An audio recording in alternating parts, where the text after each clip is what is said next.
respuesta sobre si iba a contestar preguntas sobre el final, ¿no? Claro, es un derecho, el derecho de defensa está exponiendo sobre un hilo conductor que tiene que ver con el entorno de lo que fue una persecución judicial a su criterio, y en cada una de las aristas, no solamente de esta causa vialidad, sino todo lo que tiene que ver con OTESUR, la causa de la fotocopia de los cuadernos, porque ella cree que todo va en la misma sintonía. De hecho, está hablando de temas genéricos mediáticos con consecuencias jurídicas. Claro. Está hablando de cada uno de los jueces que las procesó, como Claudio Bonadío, como Julián Ricolini. Está hablando y mucho de Martín Irursun. Un título muy fuerte fue Irursun te escucha, Irursun te mete presa. Tiene que ver con la Judeco, que es la oficina de escuchas, que explicó claramente Cristina que antes en su gobierno lo tenía la Procuración General. Claro, ¿en qué órbita había sido creada y lo que pasó después? Claro, y que nunca había trascendido ni una escucha como debe ser. Claro. Y que esas escuchas eran difundidas por todos los medios y que la escucharon todos los medios, se quejaba directamente por el tema de que ella, al querer hablar y pedir que sea televisado para todo el país, le dijeron dos jueces que no, porque era de alguna manera una ventaja o no para las otras partes que no habían opinado. Quiero decir algo, ninguno de los imputados pidió esto, con lo cual ninguno manifestó sentirse en desventaja ante la posibilidad de Cristina Fernández. Y un dato, si hay una asociación ilícita, cualquier declaración que haga Cristina le va a interesar a los otros imputados y a los abogados, porque también lo que diga tiene repercusión respecto de la conducta de cada uno, que son 12 los imputados, y que muchos son ingenieros de Santa Cruz, que a lo sumo firmaron un expediente y que ya han explicado al tribunal que no saben por qué están metidos en esta historia. Claro. La verdad, Darío, es que más allá de preferencias políticas, esto hay que aclararlo, ¿no? Es realmente una vergüenza la negativa a la transmisión, por ejemplo, ¿no? Bueno, esto habla de que la transparencia no es tal, el Poder Judicial es un ámbito muy cerrado. Yo me acuerdo cuando empezaron los primeros juicios orales y nosotros los periodistas queríamos la televisación, íbamos y pedíamos. ¿Y sabes lo que nos decían? No, es oral y público, lo que no implica que sea televisado. Claro. Si usted quiere, venga, entre y después comente a su audiencia qué es lo que pasó en el juicio. Pero no es lo mismo.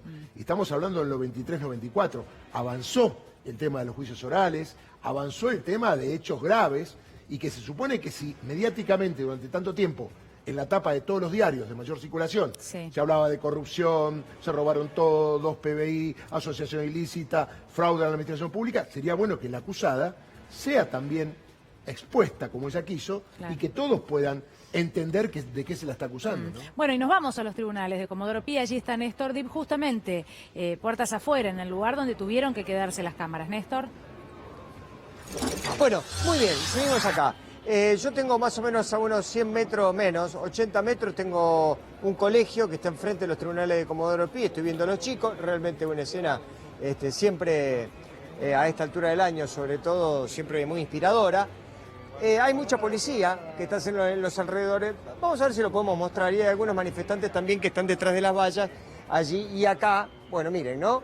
La custodia que hay de la Policía Federal, estoy contando 1, 2, 3, 4, 5, más los que están en las inmediaciones, estamos hablando de un edificio de tribunales, pero estamos hablando de unos 10 custodios, aparte de la custodia de la expresidenta. Ya que lo tiene a Villarruel ahí, ¿cómo le va, Villarruel? Buen día. Le quería leer un tema, ya que usted es abogado, que lo dijo el tribunal hoy, para ver si usted lo puede interpretar, porque yo la verdad sinceramente no entiendo qué quiere decir. El tribunal, cuando dijo hoy a la mañana y sentenció que este juicio no se iba a televisar, dijo lo siguiente: el principio procesal de publicidad de determinadas etapas del debate no es equivalente a transmisión en vivo del mismo, sino que satisface mediante el aseguramiento de la debida y correcta difusión de cuanto ocurre en el juicio, preservando el buen orden en el desarrollo de la audiencia.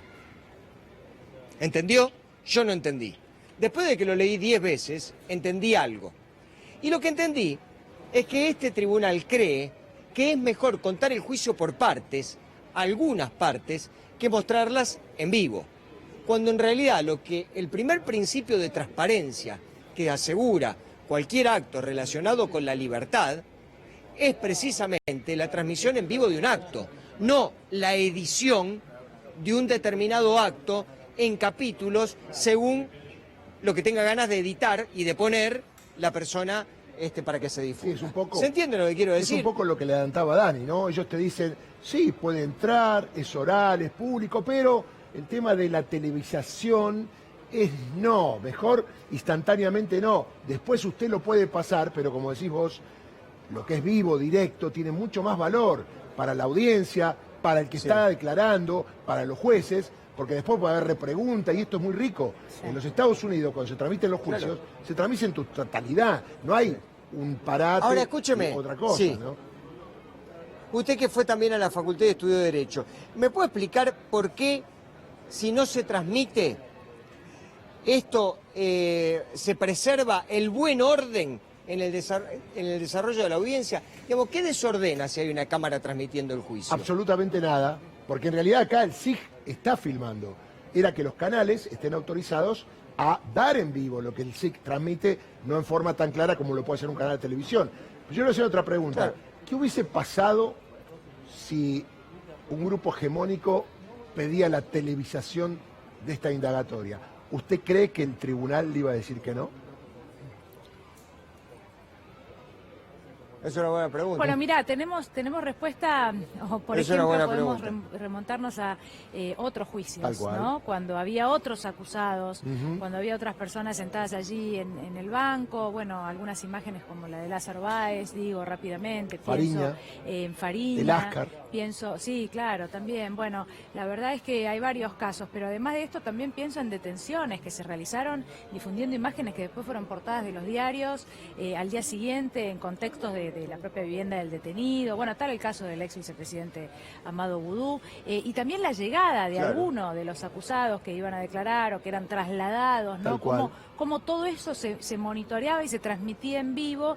La verdad es que es extraño porque acá es la propia vicepresidenta electa quien pide que esto se pueda difundir y la negativa es que se difunda, pese a que el resto de los abogados no tenían problema, no había problema excepto para el tribunal. Ahora, es interesante esto, las respuestas que iba a dar allí Cristina Fernández de Kirchner, decíamos recién con Néstor, nadie puede dudar, Darío, que relevancia social esto tiene. De hecho, hablamos de una expresidente y además que a pocos días de asumir como vicepresidente. Todo el mundo quiere saber lo que pasa en el tribunal, a todo el mundo le importa, más allá de que a alguien le caiga mejor o le caiga peor o le caiga mal Cristina Fernández de Kirchner. Además, el pedido era porque en la sociedad, a través de los medios hegemónicos, durante tantos años, se instaló una sola verdad. Claro. Ahora es la verdad de la que está acusada, que habló en muy pocas oportunidades y que delante de los jueces le dice esto es así, así, así. Más allá que tenga razón o no, está ejerciendo su derecho de defensa. Y es bueno que quien va a ser vicepresidente, fue elegida por los argentinos, tenga la palabra y que todos la escuchen, ¿no? Pero además, te iba a decir, Darío, que además de ejercer su defensa, habló de muchas cuestiones Cristina Fernández de Kirchner ahí sentada, no solamente de cuestiones técnicas que pueden tener que ver con la causa y que probablemente el común de la gente no entiende, porque no. Habló de varias cuestiones desde que llegó y, por ejemplo, decía yo, la contratación de obra pública, así como en su momento ella pidió que se auditara la obra pública, pero toda la obra pública, que se realizara un análisis minucioso. También habló de la participación del Congreso de la Nación, ¿no? Al avalar Daniela, bueno, la contratación en la provincia de Santa Cruz, sí.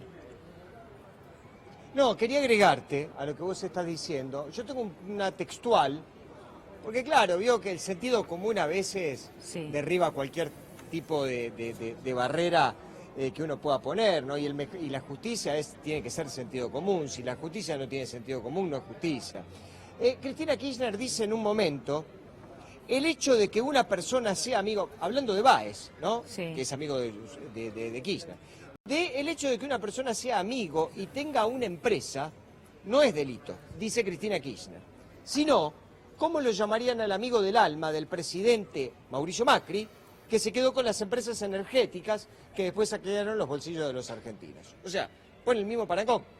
Dice, bueno, a ver, ¿cómo es? ¿Es delito ser amigo de algunos empresarios para algunos que estamos en política y para otros no?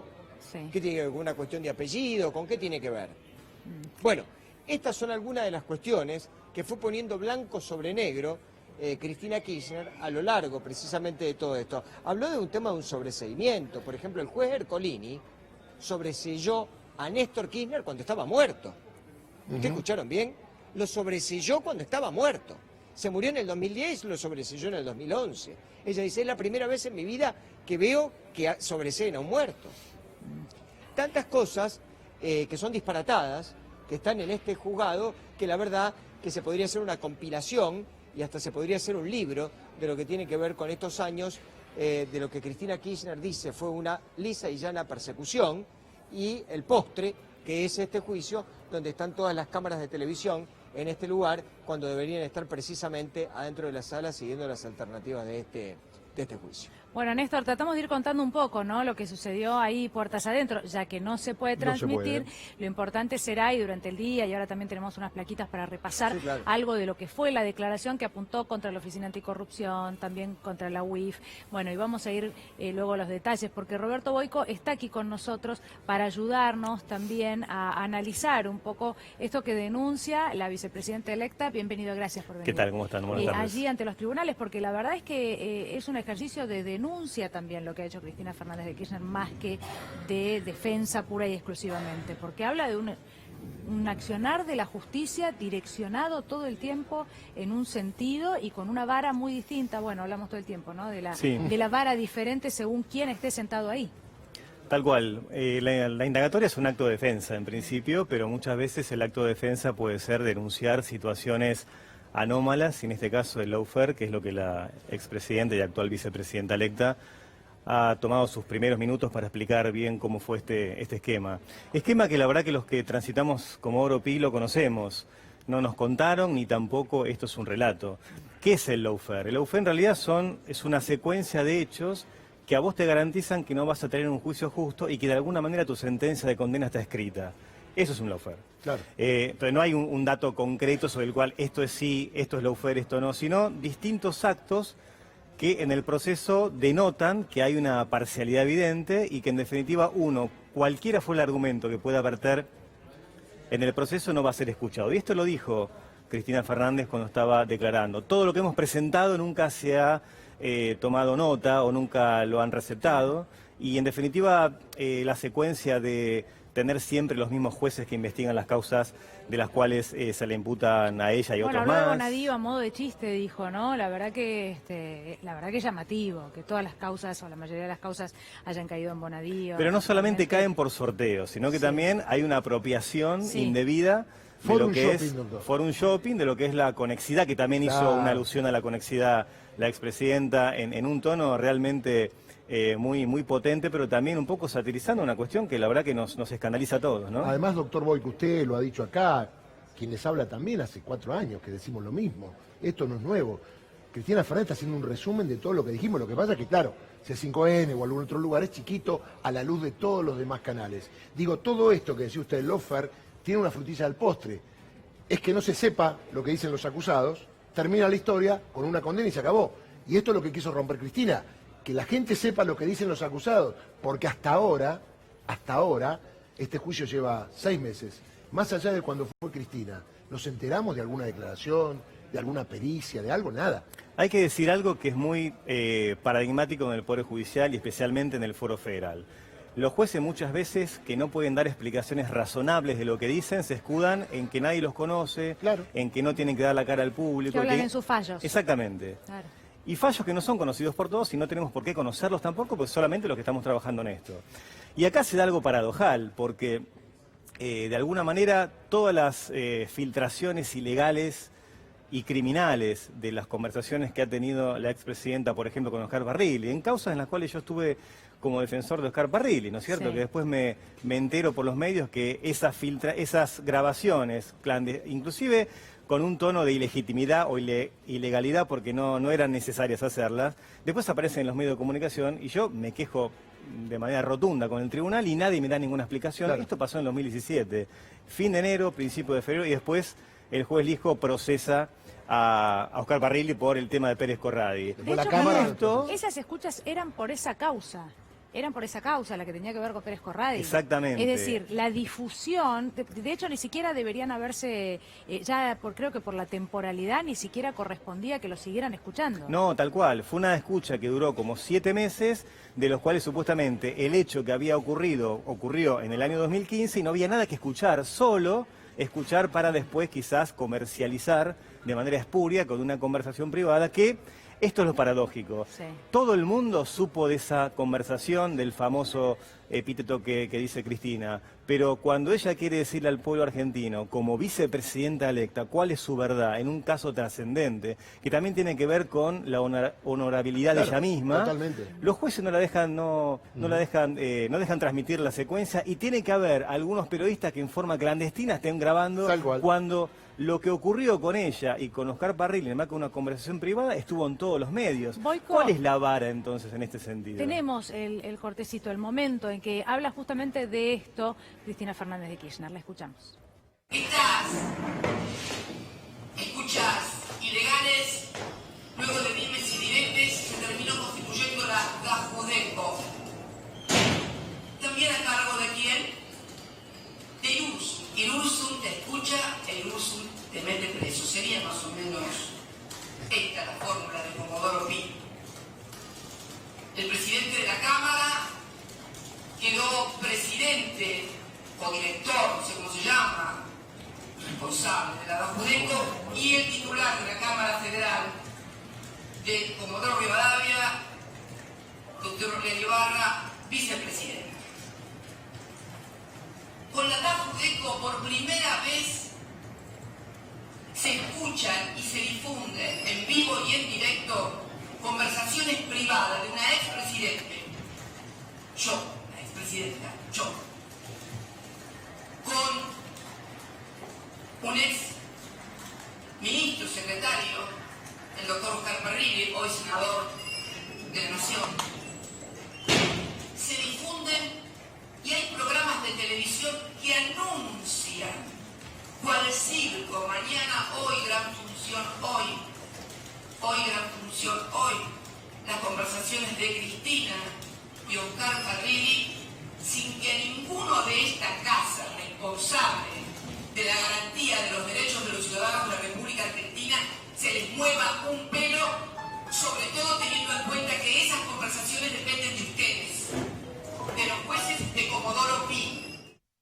Es impresionante, ¿no? Decía yo previamente, hablaba de la relevancia social, porque esto lo tiene, o sea, hablamos de uno de los principios del periodismo, ¿no? De lo que es noticia o no, de volver a discutir eso. La cuestión ética. Es extraño, ¿no? Y además, frente a los jueces, de hecho, en un momento lo señala y les dice, nadie en esta casa, ustedes, los responsables de impartir justicia, y a ninguno le sorprendió que lo trascendente de ese audio era, en realidad, el epíteto de la expresidenta, Sí, no más sí, que sí, eso, sí, ¿no? sí. Hubo una interpelación, en realidad, a los miembros del tribunal por una cuestión que atañe a muchos jueces y a otros no, porque también hay que decir que Comodoro Pi es un crisol de personas, entonces no todos son como los que estamos hablando ahora, pero muchos sí, y quizás los más importantes son los que tienen que ver con estas cuestiones. Pero también hay que decir otra cosa. ¿Por qué la expresidenta y actual vicepresidenta quiere emitir o quiere que se difunda su declaración? Porque es un capricho.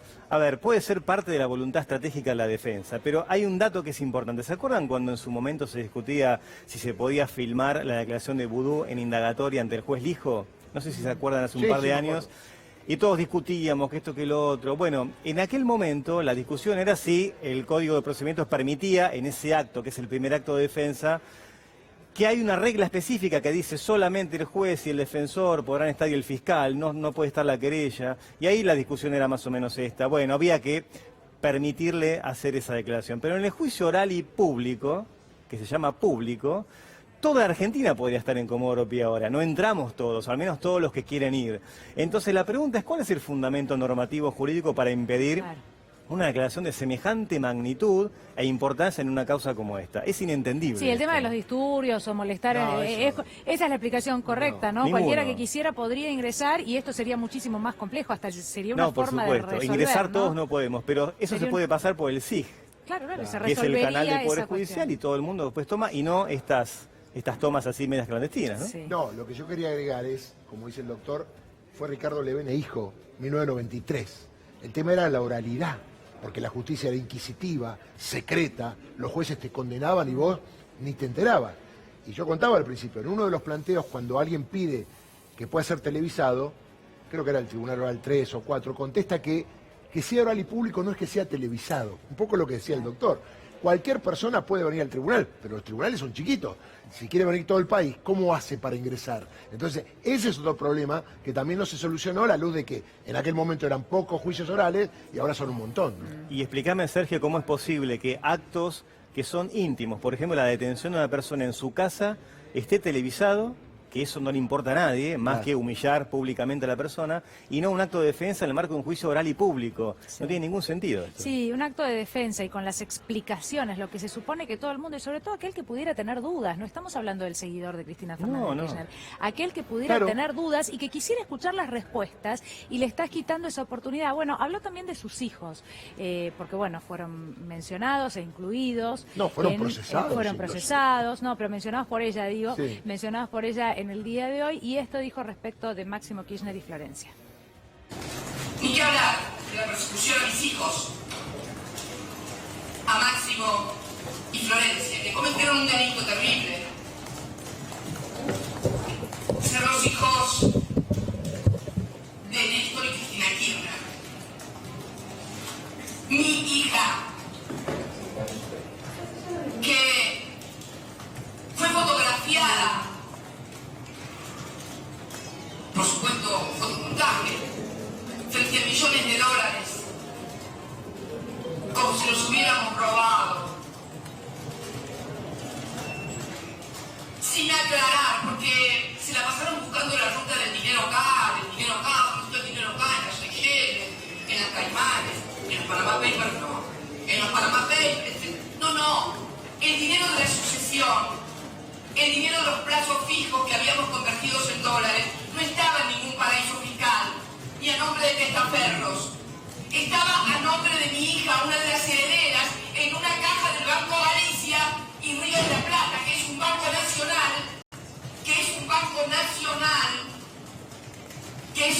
nacional, y que por supuesto pudo explicar, por eso no tiene ninguna acción por lavado de dinero, que el dinero nunca había salido del banco durante años. En esas cajas estaban años y años de plazos fijos nuestros, todos declarados en cada una de las declaraciones juradas mías y de Néstor. Apareció como si hubiera robado millones de dólares, y era la sucesión de su padre, adentro de una caja de seguridad declarada en un banco nacional.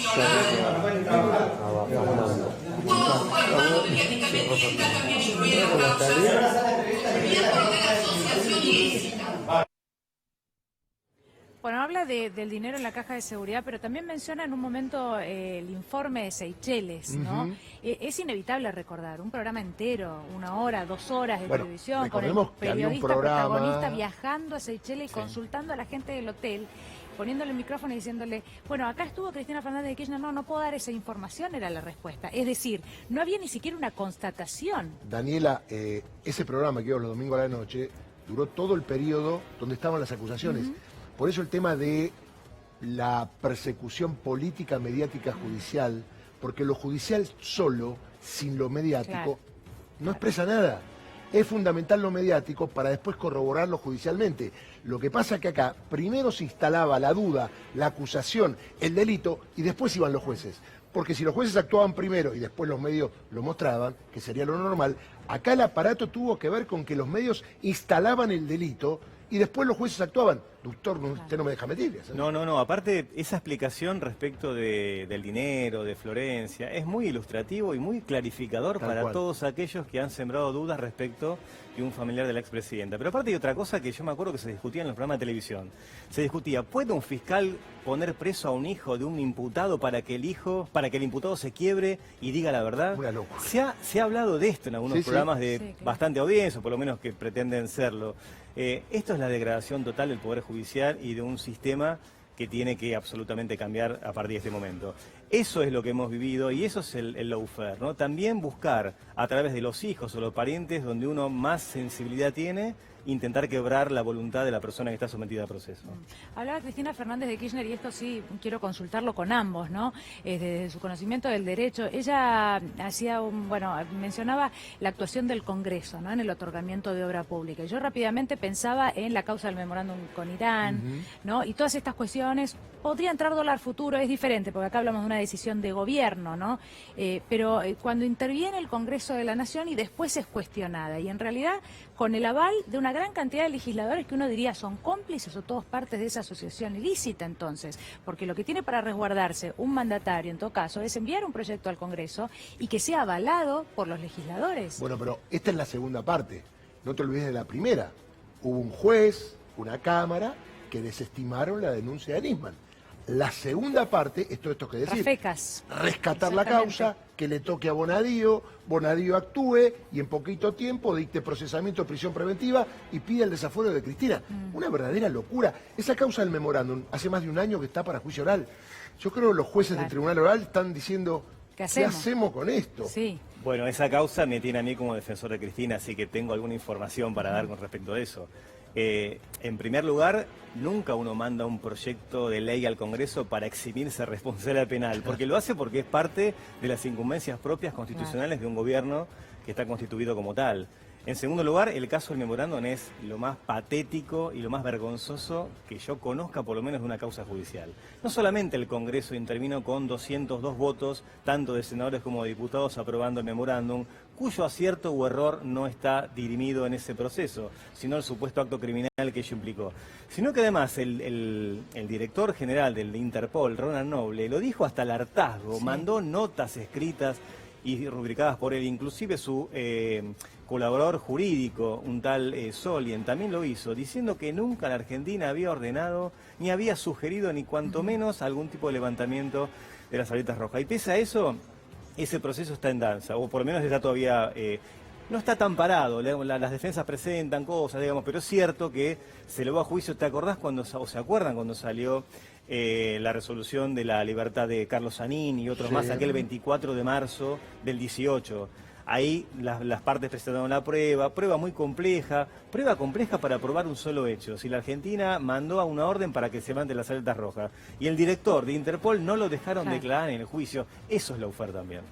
Recordemos que en el medio murió Timerman, ¿no? Por supuesto, sin poder presenciar la declaración de su inocencia. Tal cual. Fue terrible lo que sucedió con Timerman, la verdad, sobre todo en los últimos días, la autorización para salir del país a realizarse un tratamiento, todo, no lo dejaron. Todo, que no se la dieron, todo en ese caso muy penoso. En las condiciones que llegó a Comodoro Pi, no se podía trasladar casi. Sí. Podía haber ido el juez a tomarle la declaración, ¿no? Hizo su última declaración indagatoria porque sabía que su enfermedad estaba progresando muy rápidamente y pudo por lo menos decir lo último que quiso respecto de este proceso, y hemos participado los abogados defensores en el tribunal, mientras que Héctor Timerman estará en su casa con asistencia del tribunal para la grabación. Ahora, la verdad que lo que ha pasado con Timerman es otro bochorno y hasta un acto criminal también. Ahora, de doctor, la justicia argentina. una pregunta. Todo esto que está diciendo Cristina en su derecho de defensa lo hace ante un tribunal oral donde hay 3 jueces, hay otros fiscales que la acusan en este caso, hay un montón de abogados, esto retumba en todo Comodoro Pi, en toda la justicia. La verdad, los que están del lado de impartir justicia, ¿no sienten un poquito de vergüenza de todo lo que pasó, más allá de la responsabilidad penal o no que pueda tener Cristina? Porque lo que uno siente acá como abogado es que a lo mejor pudo haber un delito, pero hicieron todo tan mal persiguiendo que dejaron expuesto al Poder Judicial. No es que lo hicieron mal, sino que no había ninguna hipótesis delictiva, que es distinto. Claro. Pero además de eso, investigaron mal. Pero quiero decir esto, yo creo que hay muchos jueces y muchos empleados y funcionarios judiciales que tienen la íntima convicción de que esto es un papelón, un disparate, y que, como creo que lo dijo también Cristina Fernández, ojo, que todo lo que han hecho antes, después se les puede volver en contra. Tal cual. Porque cuando se pierden los códigos del proceso, los códigos, inclusive hasta de la honorabilidad y de la ética, bueno, después es un sálvese quien pueda, y puede pasar lo mismo que pasó ahora más adelante. Lo que nosotros creemos, aquellos que somos operadores del derecho en la abogacía, en la justicia, no queremos esto nunca más, ni con nadie lo queremos. No es que, bueno, ahora viene la revancha. No, esto es, digamos, degradar el proceso a un estado, yo te diría, premedieval, ¿no es cierto? Así que, conclusión, me parece que las palabras de Cristina han sido aleccionadoras, clarificantes, y también me parece que ha demostrado qué significa el lawfare en su propia persona. Yo creo que si hay alguien que ha sufrido con mayor magnitud e incidencia este tema es la propia Cristina Fernández en su cuerpo. Bueno, será muy importante en el día de hoy intentar difundir, ¿no? Como granito de arena da la sensación, porque al no haberse podido escuchar lo que dijo la vicepresidenta electa, bueno, habrá que explicar y en placas reproducir, y de a poco esto va a ir llegando, como todas esas cosas que tienen que llegar a los televidentes, a quienes están del otro lado. Pero es una lástima que en un caso de tanta relevancia, vuelvo a lo mismo, relevancia social, la justicia de hoy haya decidido esto. Doctor, muchas gracias. A ustedes, por favor.